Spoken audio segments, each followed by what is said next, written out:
Hello students, today we are going to learn about solar system या जिसे हम सौर मंडल भी कहते हैं।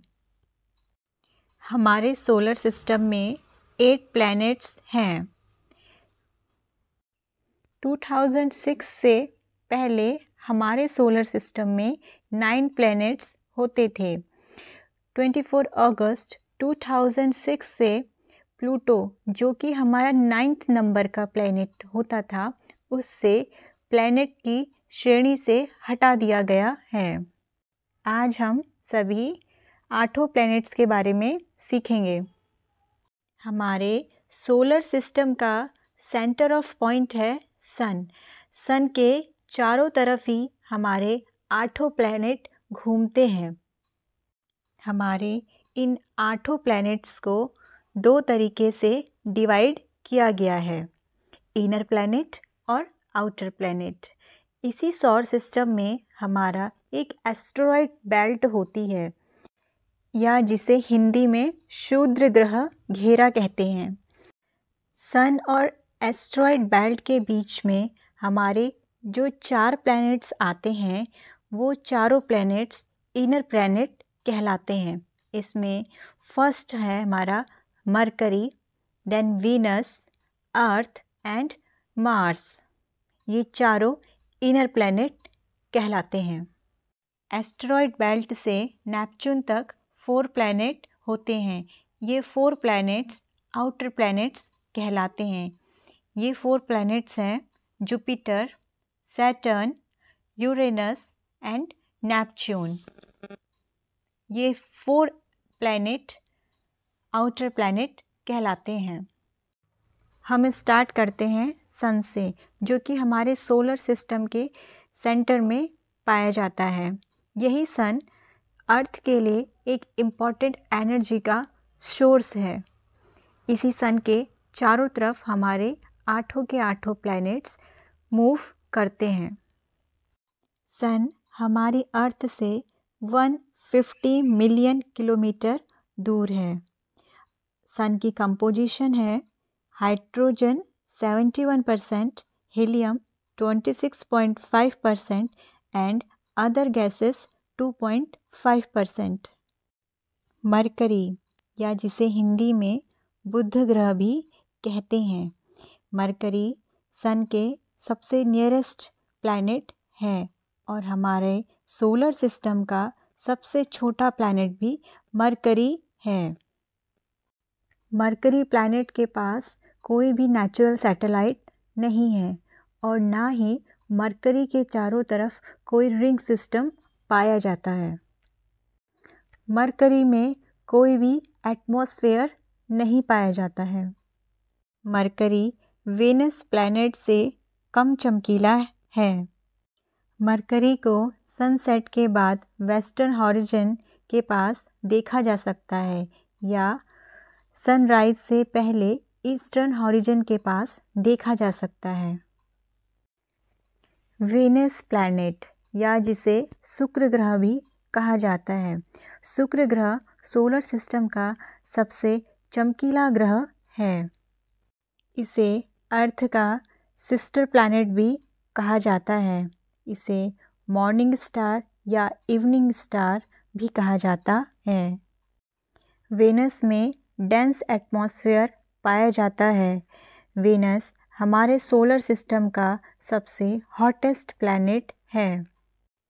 चंद्रमा के बाद रात के आकाश में यह दूसरा चमकदार नेचुरल ऑब्जेक्ट है। वेनस के पास भी कोई नेचुरल सैटेलाइट नहीं है।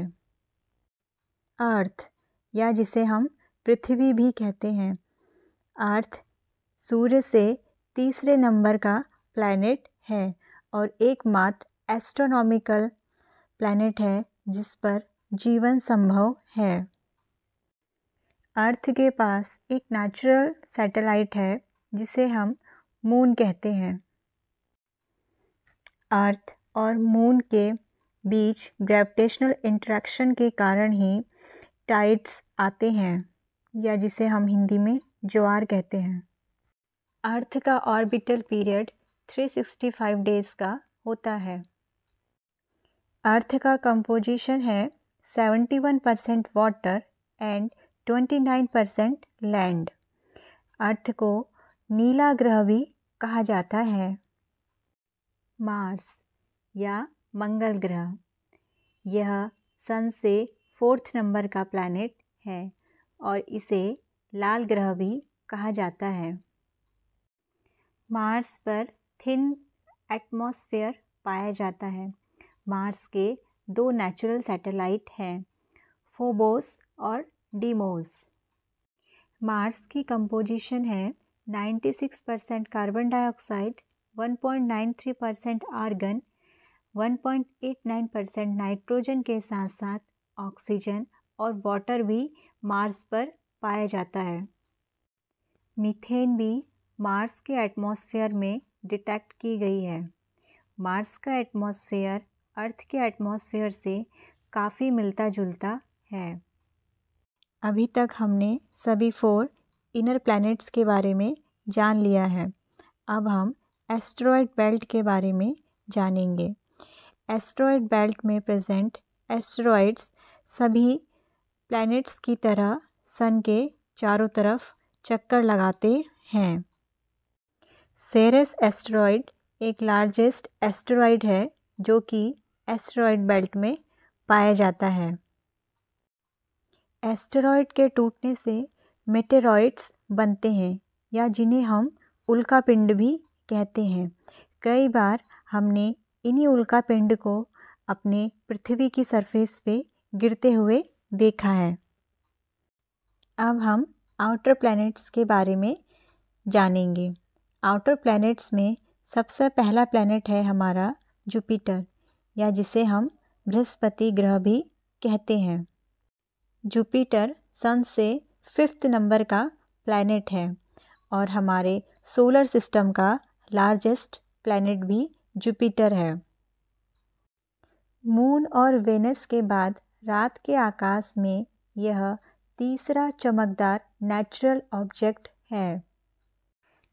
जुपिटर के पास 67 नेचुरल सैटेलाइट्स हैं, जिनमें से गैनीमेड लार्जेस्ट नेचुरल सैटेलाइट है हमारे सोलर सिस्टम की।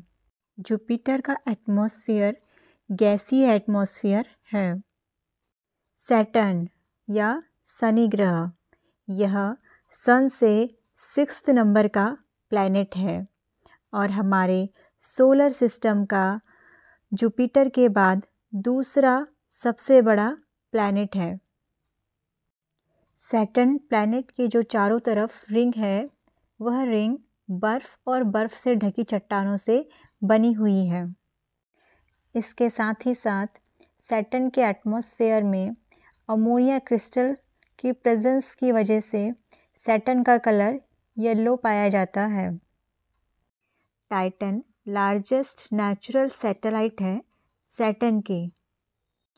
यूरेनस या अरुण ग्रह, यह सन से 7th नंबर का प्लैनेट है। यह सौरमंडल का सबसे ठंडा प्लैनेट है।